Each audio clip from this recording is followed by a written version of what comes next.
کہیں ایسا نہ ہو کہ میں بتاؤں کچھ اور آپ سمجھ لو کچھ، اور مفتی صاحب کو آ کر کہو کہ کیسا مولوی بلایا تھا کہ ہمیں مسئلہ الٹا بتا کر چلا گیا۔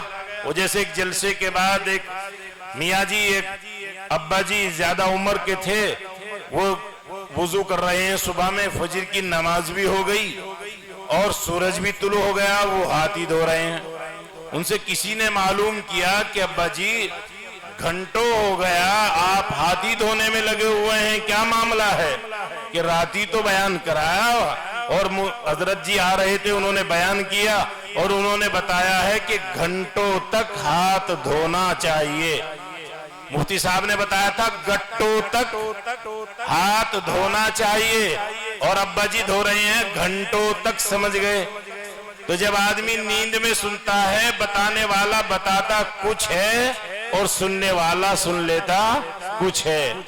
یہ ہمارے مفتی زبیر صاحب سولانے سے بجنور میں ماشاءاللہ بڑی خدمت انجام دے رہے ہیں، یہاں تشریف فرما، تو جلسے میں آنا جانا شاید میں نے وہاں انہیں سنایا ہو، یوں کہیں گے مولانا بار بار ایک ہی بات بتاتے ہیں، لیکن یہاں ہماری مائیں بہنیں بیٹھی ہیں، ان کے اندر بھی بیداری آ جائے۔ تو ایک اور لطیفہ بتایا گیا کہ کسی عالم نے بیان کیا کہ جب آدمی کو جمائی آئے جسے ہم بولتے ہیں جبھائی آئے، تو پڑھے لکھے تھے اردو کے، انہوں نے کہا عالم نے کہ جب کسی آدمی کو جمائی آئے، ہاتھ الٹا کر کے اپنے منہ پر رکھ لے اور لا حول ولا قوت الا باللہ پڑھے۔ اب وہاں بیٹھی تھی کوئی تائی تمیزن 80-90 سال کی، اب انہوں نے سنا اور سن کر وہ گھر چلی گئی، اگلے روز ہی داماد آ گیا۔ جیسے ہی دروازہ کھولا تو دیکھا داماد، اور داماد کو دیہاتی زبان میں کہتے ہیں جوائی۔ رات سن کر آئی جمائی، سمجھ لیا جوائی، بس ہاتھ الٹا منہ پر کر کے رکھا اور پڑھنے لگی لا حول ولا قوت الا باللہ۔ وہ داماد بار بار کہہ رہا ہے اماں جان میں شیطان نہیں ہوں، میں تمہارا داماد ہوں، لیکن وہ تو پڑھ رہی ہے لا حول ولا قوت الا باللہ۔ وہ وہاں سے باہر گئے، کسی نے آ کر معلوم کیا اماں جان یہ کیا ہوا، کہ داماد کو دیکھا تو ہاتھ منہ پر رکھ کر لا حول پڑھنے لگی، کہنے لگی رات ہی تو مولوی بتا کر گیا کہ جب گھر جمائی آئے تو پھر منہ پر الٹا ہاتھ کر کے رکھ لو اور لا حول ولا قوت پڑھو۔ بتایا گیا تھا جمائی اور سمجھ لیا جمائی۔ تو جو بے توجہی کے ساتھ بات سنی جاتی ہے اس کے نقصانات ہوتے ہیں۔ ایک درخواست بھائیوں سے، بہن بیٹیوں سے یہ بھی ہے کہ اللہ کے واسطے موبائل بالکل بند رکھیں۔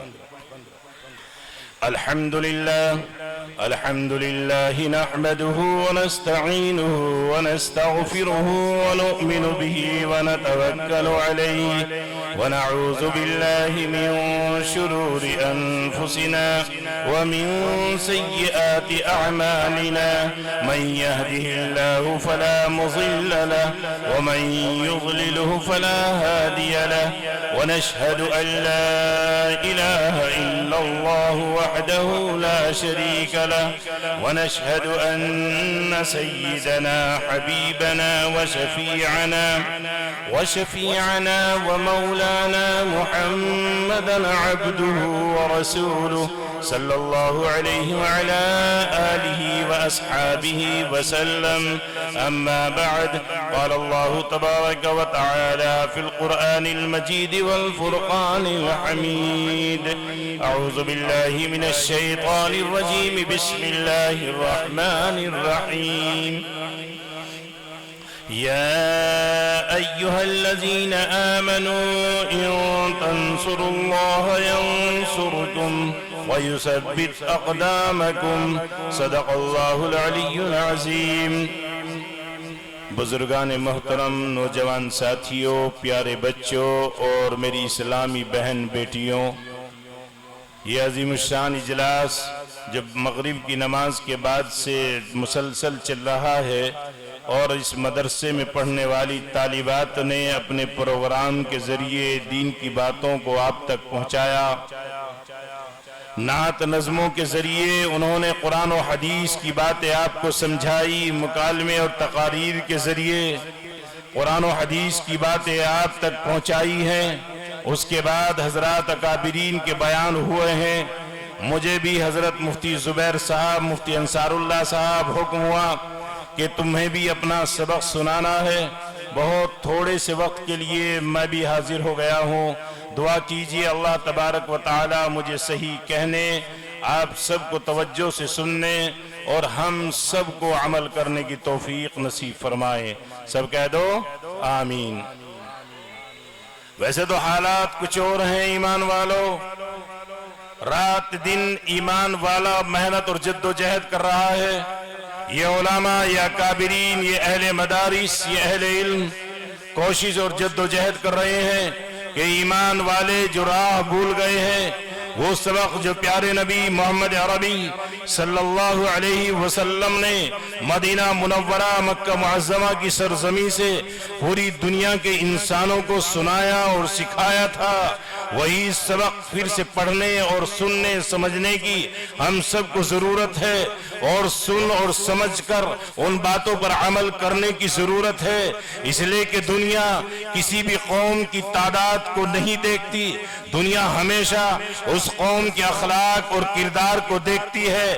زمانے والے قدر انہی افراد کی کرتے ہیں جو اپنے اقدار، اپنے اخلاق، اپنے کردار پر کھڑے اترتے ہوں۔ میرے بھائیوں، یوں کہنے کو تو ہم سب کے آقا محمد عربی صلی اللہ علیہ وسلم ہم سب کے رہبر اور رہنما ہیں، لیکن میں بھی جانتا ہوں، آپ بھی جانتے ہیں، یہ میری بہن اور اسلامی بیٹیاں جو یہاں بیٹھی ہوئی ہیں وہ بھی بخوبی جانتی ہیں کہ آج ہم پیغمبر اعظم محمد عربی صلی اللہ علیہ وسلم سے کتنی محبت کرتے ہیں، نبی کریم صلی اللہ علیہ وسلم کی سنتوں پر کتنے عمل کرتے ہیں۔ بیاہ شادی کا موقع ہو تو نبی پاک صلی اللہ علیہ وسلم کی سنتوں کا جنازہ نکال کر رکھ دیا جاتا ہے۔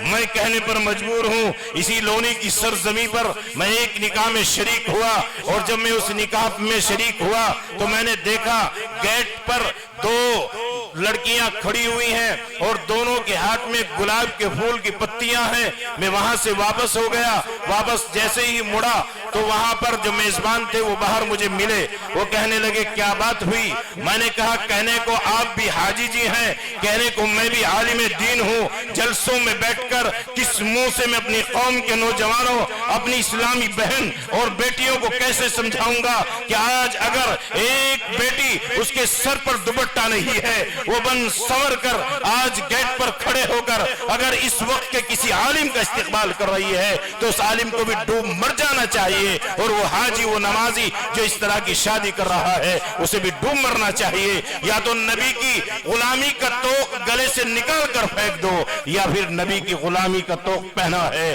تو پھر سنت پر عمل پیرا ہو جاؤ۔ پیغمبر اعظم کے شناخواہ ہم ہیں، اسلام کی عظمت کے نگہباں ہم ہیں۔ سچ تو یہ ہے احکام نبی سے پھر کر دنیا میں ذلیل اور پریشان ہم ہیں۔ اور میں آپ کو بتاؤں اس بے پردگی کی وجہ سے کیا نقصان ہوا۔ بڑے بڑے عالم اور اکابر موجود تھے، نکاح ہونے لگا، خطبہ شروع ہو گیا، اس عالم، وہ بڑے عالم دین، وہ اپنے وقت کا محدث، وہ وہاں موجود تھا، خطبہ شروع ہوا۔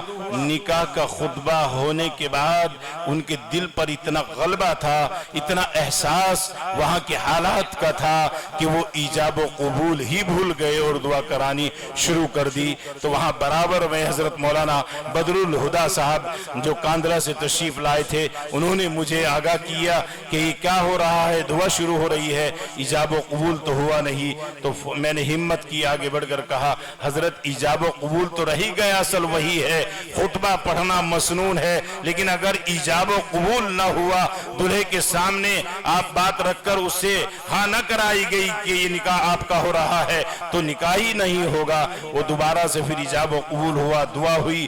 تو میں یہ کہنا چاہ رہا تھا اور بتانا چاہ رہا تھا، ایمان والوں قال بہت ہے، بیان اور تقاریر بہت ہیں، لیکن آج آج ہم نے پیارے نبی محمد عربی صلی اللہ علیہ وسلم کے لائے ہوئے اس دین کو بھلا دیا ہے. آج گھروں سے سنتوں کا جنازہ نکل رہا ہے.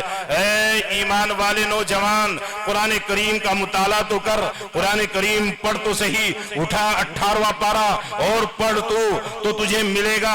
اللہ تبارک و تعالیٰ نے اس دنیا کی سلطنت اور بادشاہت تو تیرے لیے بنائی، لیکن کیا کیا جائے کہ ایمان والا اتنا ذلیل اور رسوا ہو گیا ہے کہ 1-2 ٹکے کا انسان اگر اس کی سرزمین پر آ جاتا ہے تو آج کا موجودہ حکمراں مسلم لڑکیوں کو ننگے سر کھڑے کر کے ان کے بالوں کو جھٹکے دلواتا ہے کہ وہ کافر، وہ ظالم جس کے دامن پر ہزاروں نہیں لاکھوں کروڑوں انسانوں کا خون ہے، وہ مسلم بیٹیوں کی عزتوں کو دیکھتا چلا جائے، مسلم بیٹیوں کے چہروں کو دیکھتا چلا جائے. غیر مسلم شرمندہ ہے کہ یہ کیسے مسلمان ہے، یہ کیسے مسلمانوں کے حاکم اور بادشاہ ہیں کہ مسلمان بیٹیوں کو ننگے سر کھڑا کر کے ان کے بالوں کو دکھایا جا رہا ہے. اے ایمان والو، آج یہی حال میرا اور آپ کا بھی ہے کہ آج ہمارے گھروں سے دین نکل گیا ہے. اگر دین ہوتا مفتی انصار اللہ صاحب کو مکتب قائم کرنے کی ضرورت نہ ہوتی، اگر ابھی یہ بے دینی نہ ہوتی کہ ہماری بہن اور بیٹیاں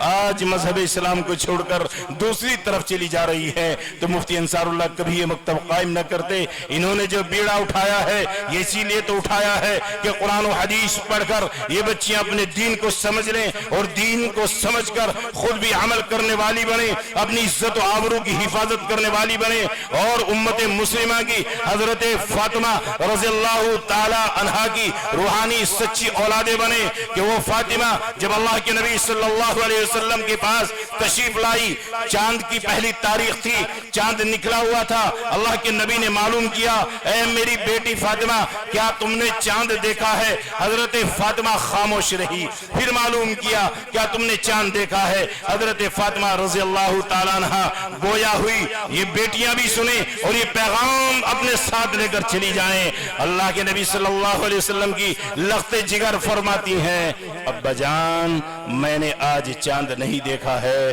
کیوں؟ اس لیے کہ آج چاند کی پہلی تاریخ ہے. بے شمار مرد حضرات چاند کو دیکھ رہے ہیں. اسی چاند کو غیر محرم دیکھ رہا ہے. اسی چاند کو اگر فاطمہ دیکھے، فاطمہ کی حیا اور فاطمہ کی شرم برداشت نہیں کرتی کہ غیر محرم کی نظر بھی چاند پر ہو اور فاطمہ کی نظر بھی چاند پر ہو. آج برقع کیسے پہنا جاتا ہے؟ آج لباس وہ ہوتا ہے، ہزاروں کا میک اپ بیوٹی پارلر میں جا کر بہن بیٹیاں کرتی ہیں. لباس ایسا پہنا جاتا ہے کہ شادی میں جائیں تو جنسی درندوں اور بھیڑیوں کی نظریں ان کی طرف اٹھیں. اگر کسی پروگرام میں جائیں تو اس طرح کا وہ میک اپ کر کے جاتی ہیں کہ نعوذ باللہ یہ فرشتے نہیں، بلکہ اگر میں کہوں آج کے شیاطین شرما جائیں تو یہ بات بعید نہیں ہے.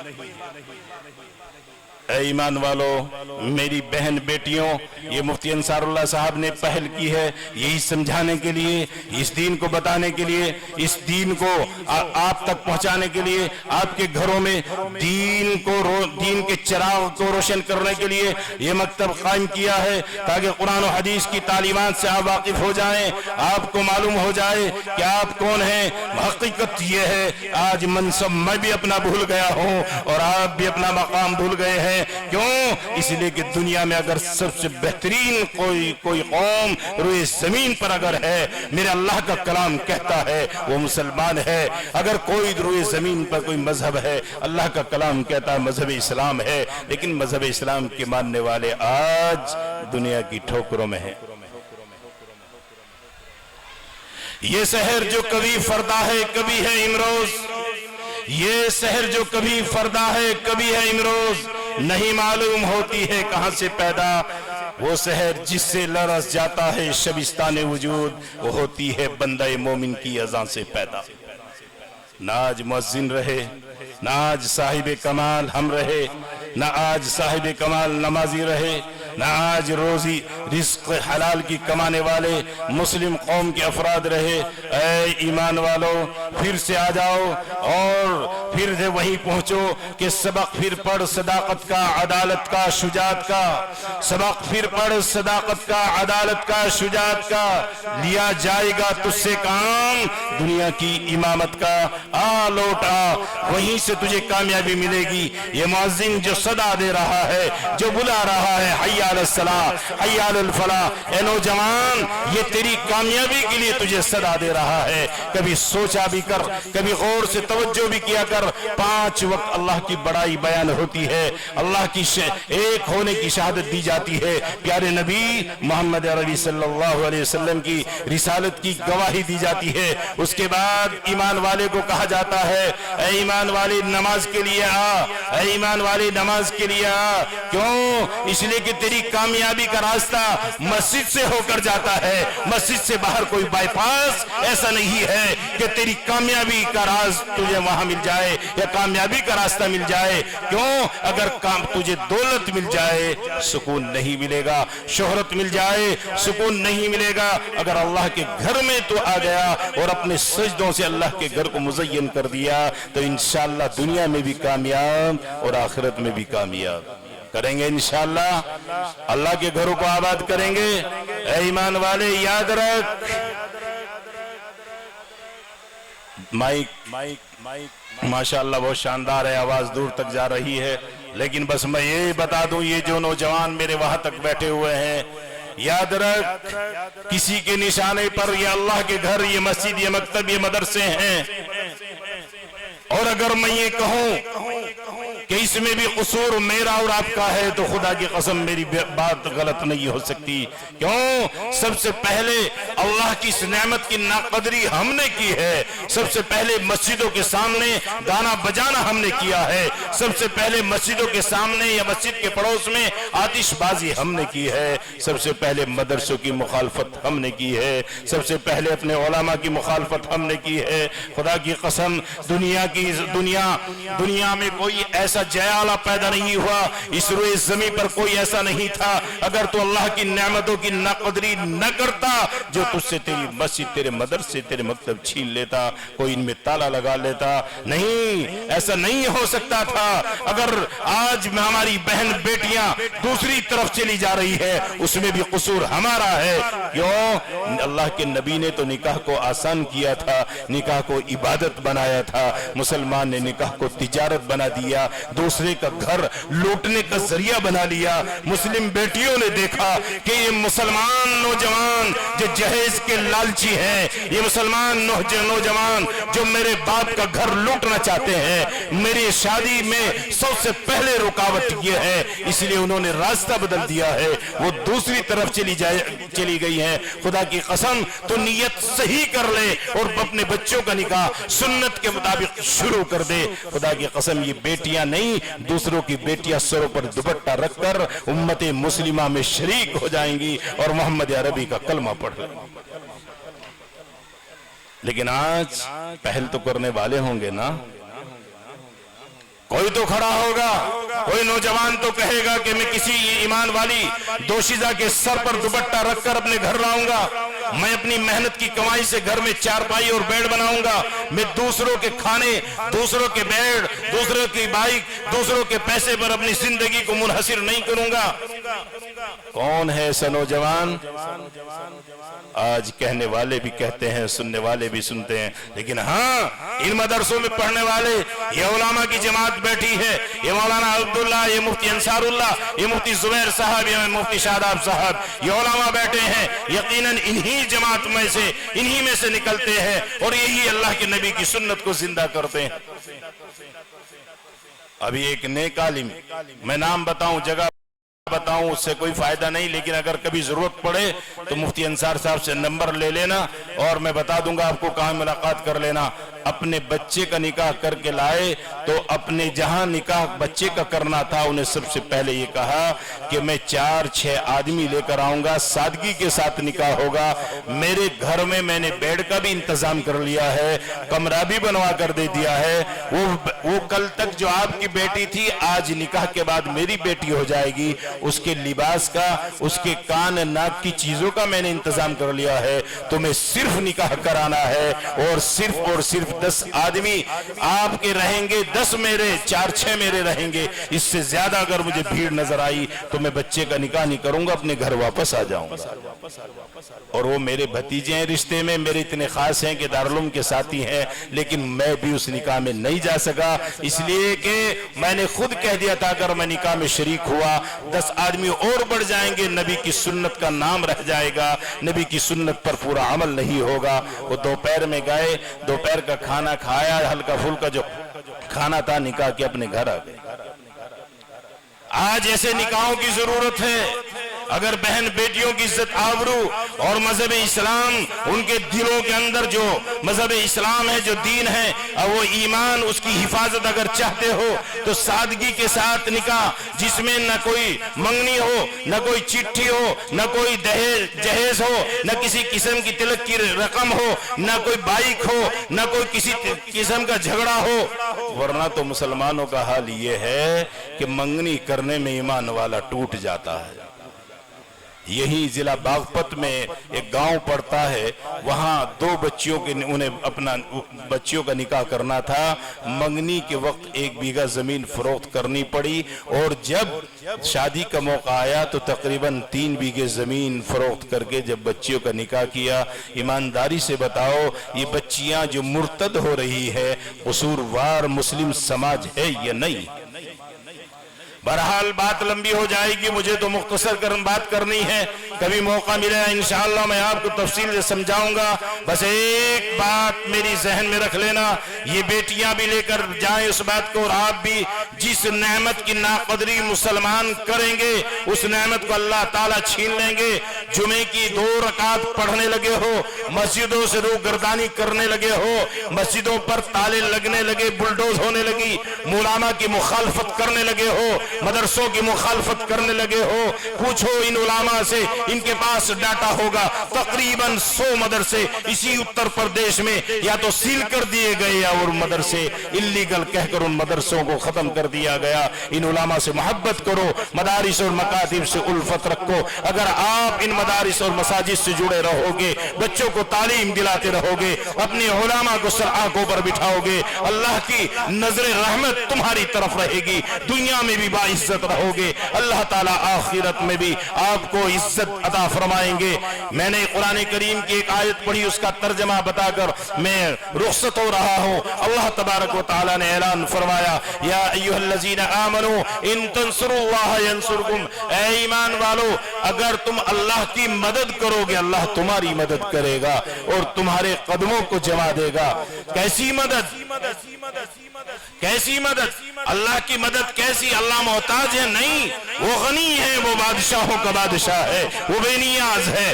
مدد کیسی کرنی ہے؟ اللہ کے گھر آپ تعمیر کر رہے ہیں، وہاں اللہ کے گھر کی مدد گویا اللہ کی مدد ہے۔ یہ مدرسہ، یہ مکتب جو حضرت مفتی صاحب چلا رہے ہیں، آپ نے یہاں تعاون کیا، اس مدرسے مکتب کو آگے بڑھایا، کسی بچے کا خرچہ دے دیا، تپائی چٹائی کا انتظام کر دیا، اللہ کے دین کی مدد ہے، گویا اللہ کی مدد ہے۔ اے ایمان والو اگر مسلمان مسجدوں میں جائیں، نماز پڑھیں، مسجدوں کو آباد کریں، اللہ کے گھر آباد ہوں گے، سجدوں سے مزین ہوگے، تو گویا تم اللہ کے دین کی مدد کر رہے ہو اور لوگوں کے دلوں میں مذہب اسلام کی عظمت کو بٹھا رہے ہو، تو یہ بھی اللہ کی مدد ہے۔ ایمان والو قرآن کریم کی آیات، پیارے نبی محمد عربی صلی اللہ علیہ وسلم کے فرمان جب صحابہ کے سامنے پہنچے، غزوہ تبوک کا موقع، 1-2 بات بتا کر اپنی بات مکمل کر رہا ہوں۔ غزوہ تبوک کا موقع، اس موقع پر جب اللہ کے نبی نے فرمایا، کیا فرمایا کہ اللہ کے نبی صلی اللہ علیہ وسلم نے فرمایا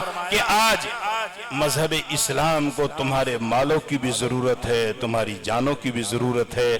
حضرت ابوبکر صدیق رضی اللہ تعالیٰ عنہ تشریف لے گئے، گھر میں جتنا سامان تھا سارا کا سارا سامان اکٹھا کر کے اللہ کے نبی صلی اللہ علیہ وسلم کے قدموں میں لا کر رکھ دیا۔ اللہ کے نبی نے معلوم کیا ابوبکر کتنا لائے، کیا چھوڑ کر آئے؟ اللہ کے نبی صلی اللہ علیہ وسلم کا یہ جگری دوست، یہ جانثار، یہ کہتا ہے کیا اللہ کے نبی جو کچھ گھر میں تھا سب لا کر آپ کے قدموں میں رکھ دیا، اللہ اور اس کے رسول کا نام گھر میں چھوڑ دیا۔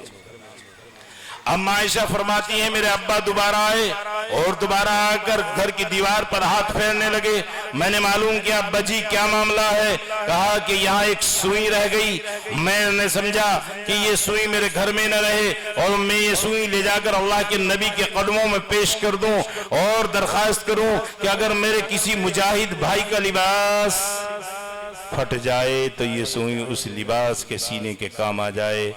حضرت عمر فاروق اپنے گھر کا آدھا سامان لے آئے. عمر کیا لائے کیا چھوڑ کر آئے؟ اللہ کے نبی گھر کا آدھا سامان یہاں لے آیا ہوں، آدھا گھر میں چھوڑ کر آ گیا ہوں. ایک صحابی ہے، وہ صحابی اللہ کے نبی صلی اللہ علیہ وسلم کا اعلان سن کر یہودی بستی کی طرف چلے جاتے ہیں اور جا کر شام کے وقت آواز دیتے ہیں کوئی ہے جسے مزدور کی ضرورت ہو. یہ صحابی جب آواز لگاتے ہیں ایک باغ والا کہتا ہے کہ ہاں میرے کنویں سے پانی نکالنا، میں ایک مٹھی کھجور تمہیں دے دوں گا، پانی نکالتے رہنا اور باغ کو سیراب کرنا. رات پوری گزر گئی اور تھوڑے سے کھجور ملے. پوری رات مزدوری کی، وہ کھجور لا کر اللہ کے نبی کے قدموں میں رکھ دیے. اے اللہ کے نبی، یہ کھجور پوری رات میں نے محنت مزدوری کی ہے، یہ کھجور میں نے محنت مزدوری کے بدلے پائے ہیں، آپ انہیں قبول فرما لیجئے. مسلمانوں توجہ سے سننے کی بات ہے. اللہ کے نبی صلی اللہ علیہ وسلم نے فرمایا جتنا مال جمع ہوا ہے وہ تمام کے تمام کھجور جو یہاں رکھے ہوئے ہیں تمام مال پر بکھیر دو. اللہ تعالیٰ اس اخلاص کی برکت سے، اس بندے کے اخلاص کی برکت سے تمام مال کو قبول کر لے گا. ایک خاتون بھی آئی، چھوٹا سا بچہ گود میں ہے، وہ لے کر آئی. تفسیر عزیزی کے حوالے سے ایک عالم دین نے لکھا ہے کہ ایک خاتون بھی آئی، چھوٹا سا بچہ گود میں ہے. اے اللہ کے نبی اس بچے کو قبول فرما لیجئے. اللہ کے نبی صلی اللہ علیہ وسلم نے فرمایا میری بہن میری بیٹی ہم میدان کارزار میں جا رہے ہیں، وہاں بچوں کو کھلایا نہیں جاتا. وہ رو کر کہتی ہے اللہ کے نبی میرے گھر میں نہ میرا کوئی بھائی ہے، نہ کوئی بیٹا ہے، نہ میرا شوہر ہے، یہ چھوٹا سا بچہ ہے. اگر میرے گھر میں کوئی میرا محرم ہوتا، میرا شوہر ہوتا، میں اسے آپ کے ساتھ جہاد میں بھیجتی، لیکن میرے شوہر بھی نہیں ہے، بھائی بھی نہیں ہے، والد بھی نہیں ہے. اللہ کے نبی یہ چھوٹا سا بچہ ہے، آپ اسے قبول کر لیجئے. میرا وہ اسلامی بھائی جس کے پاس ڈھال نہ ہو، میرے اس اسلامی بھائی کو، میرے بچے کو دے دینا کہ دشمن جب میرے اسلامی بھائی کی طرف تیر چلائے، تلوار چلائے، تو میرا اسلامی بھائی اس بچے کو سامنے کر دے تاکہ وہ تیر اور تلوار کا وار میرے بچے پر رک جائے، میرا بچہ اللہ کے راستے میں شہید ہو جائے اور میرا اسلامی مجاہد بھائی بچ جائے. ایک اور خاتون آئی، وہ اپنے بال ہاتھ میں لیے ہوئے ہے. تحقیق میں نے ایک کتاب میں پڑھا، خطبات دین پوری غالباً ہے، اس میں لکھا کہ وہ بال لے کر آئی اور اس نے اللہ کے نبی کی خدمت میں وہ بال پیش کر دیے اور فرمایا، عرض کیا اللہ کے نبی قبول کر لیجئے، ہو سکتا ہے میرے کسی بھائی مسلمان بھائی کے گھوڑے پر لگام نہ ہو، وہ ان میرے بالوں کی لگام بنا کر وہ گھوڑے کو لگام دے دے تاکہ میرا بھی اس میں حصہ ہو جائے. تو اصل تو اللہ کی مدد کرنے والے وہ تھے، وہ انصار مدینہ تھے، وہ مہاجرین مکہ تھے جنہوں نے اللہ کے دین کی اشاعت کے لیے اپنے گھروں کو چھوڑا، اپنے مالوں کو لٹایا، اپنے جانوں کو شہید کرا دیا. بچے یتیم ہو گئے، بیوی بیوہ ہو گئی، ان کا حق تو ہم تصور بھی نہیں کر سکتے، حق تو کیا ادا کرتے ہیں. بس یہ مدرسہ، یہ مکتب چل رہا ہے. میں آپ حضرات سے درخواست کر رہا ہوں لمبی چوڑی بات نہ کرتے ہوئے اسی دین کو تمہارے مال کی ضرورت ہے. آج کے اس پرآشوب ماحول میں تقریباً 10 بچیاں فارغ ہوئی ہیں اور تقریباً 125 کے یا 150 کے قریب بچیاں زیر تعلیم ہیں، تاکہ مفتی انصار صاحب اس مدرسے اس مکتب کو آگے بڑھائیں. 50 گز کا ایک پلاٹ برابر میں ہے، اس کے لیے جد و جہد کر رہے ہیں، کسی طرح اسے خرید لیا جائے اور یہ مدرسہ، یہ جو چھوٹا مدرسہ ہے بڑا ہو جائے. اور آج یہ تھوڑی بچی ہیں، جگہ زیادہ ہوگی تو کل انشاءاللہ 500,000 بچیاں زیر تعلیم ہوں گی. یہ جذبہ قوم کے لیے ہے، یہ جذبہ ان بچوں کی تعلیم تعلیم کے لیے ہے، ایسے حالات میں ہے جب مذہب اسلام کو ماننے والی بیٹیاں مذہب اسلام کو چھوڑ کر دوسری طرف چلی جا رہی ہیں۔ ہم سب کی ذمہ داری ہے مسلمانوں کہ ہم ان کے ہاتھوں کو مضبوط کریں، ان کے شانہ بشانہ چلیں اور کھڑے ہو کر بتائیں کہ ہاں ہم بھی صحابہ کی روحانی اولادیں ہیں، ہم بھی صحابہ کے نقش قدم پر چلنے والے محمد عربی صلی اللہ علیہ وسلم کے ماننے والے ہیں، محمد عربی کے امتی ہیں۔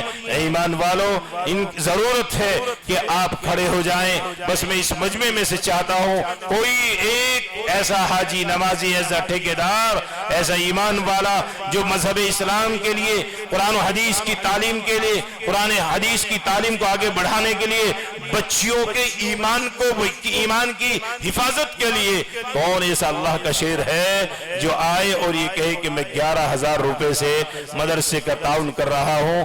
اللہ کا کوئی نیک بندہ کھڑا ہو کر آ جائے اور بتائے کہ میں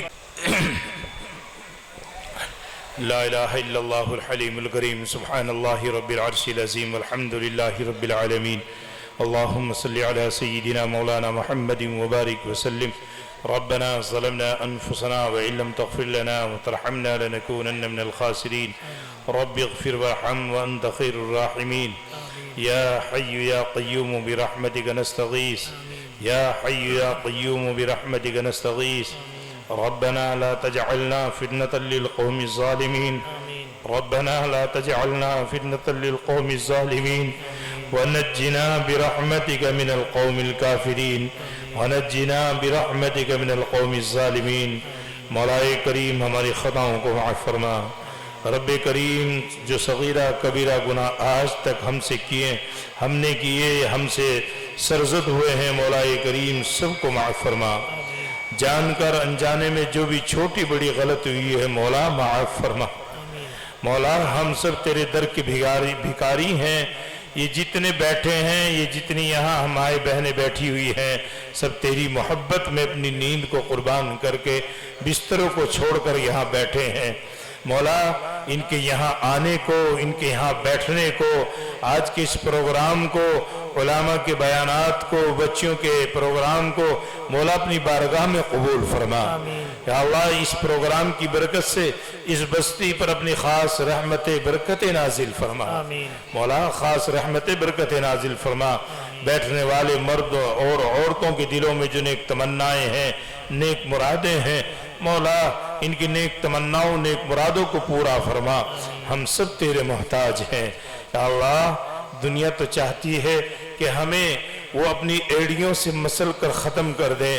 مولا کریم دنیا والے ہمارا نام و نشان مٹانے کی سازشیں کر رہے ہیں، لیکن مولا ہمارا نگراں تو ہے، ہمارا محافظ تو ہے، ہمارا نگہبان تو ہے۔ رب کریم اپنے فضل سے، اپنے کرم سے ہم سب کی حفاظت کے فیصلے فرما۔ مسلمانوں کی عزت آبرو کی حفاظت کے فیصلے فرما۔ مولا دنیا والے مار رہے ہیں، پیٹ رہے ہیں، ہمارا قصور صرف اتنا ہے کہ ہم تیرے سامنے جھکتے ہیں، ہم تیری ہی عبادت کرتے ہیں۔ لوگ ہزاروں کے سامنے جھکانا چاہتے ہیں، مولا ہم سب تیرے ہیں، تو ہمارا ہے، ہم سب تیری عبادت کرتے ہیں۔ مولا تو ہمارا معبود ہے، تو ہمارا مسجود ہے، ہم خالق ہیں، تو خالق ہے، ہم مخلوق ہیں، تو نے ہم سب کو پیدا کیا ہے۔ مولا ہم جیسے کیسے ہیں تیرے ہیں۔ اگر لوگ یہ نہ سمجھتے تو ہمیں مارتے پیٹتے نہ، ہمارے بھائیوں کو شہید نہ کرتے، ہماری بچیوں کو سازشاً مرتد نہ بناتے، ہمارے مدرسوں اور مسجدوں کو بند نہ کراتے۔ اے مولا اپنے فضل سے، اپنے کرم سے ہماری خطاؤں کو معاف فرما۔ اے خالق حقیقی، اے مالک حقیقی، اے رب ذوالجلال، دامن کو پھیلا دیا ہے، ہاتھوں کو اٹھا لیا ہے، بھیک کا کٹورا تیرے سامنے کر دیا ہے۔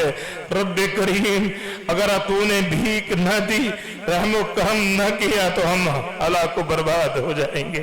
رب کریم ہمیں معاف فرما، ہماری غلطی کو معاف فرما، اپنی خاص رحمت برکت ہم پر نازل فرما، اس بستی پر نازل فرما۔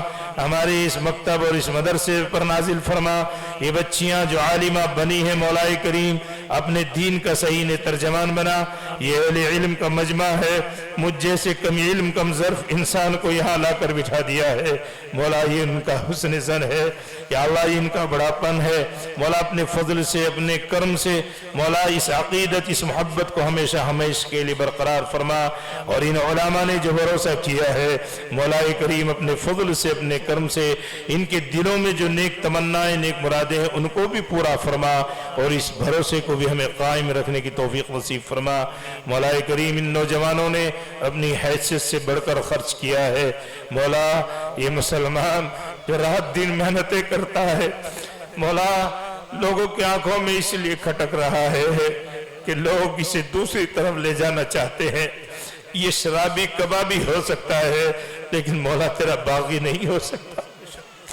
مولا تیرے ساتھ کسی کو شریک نہیں ٹھہرا سکتا. یہ مسجدوں سے دور تو جا سکتا ہے لیکن مولا یہ دو خدا نہیں مان سکتا. دنیا والے چاہتے ہیں کہ دو خدا مانے سو مانے, لیکن یہ ایمان والے کا جذبہ ہے, یہ تجھ سے محبت ہے, یہ تجھ سے تعلق ہے, یہ تیرا کرم بھی ہے. مولا اپنے فضل سے اپنے کرم سے یا اللہ ہم سب کو 5 وقتہ نمازی بھی بنا, دین کا داعی بھی بنا, دین کا شہدائی بھی بنا, دین کا تعاون کرنے والا بھی بنا, دین کی خدمت کرنے والا بھی بنا, مسلمانوں کے حقوق ادا کرنے والا بھی بنا, انسانوں کے حقوق ادا کرنے والا بھی بنا.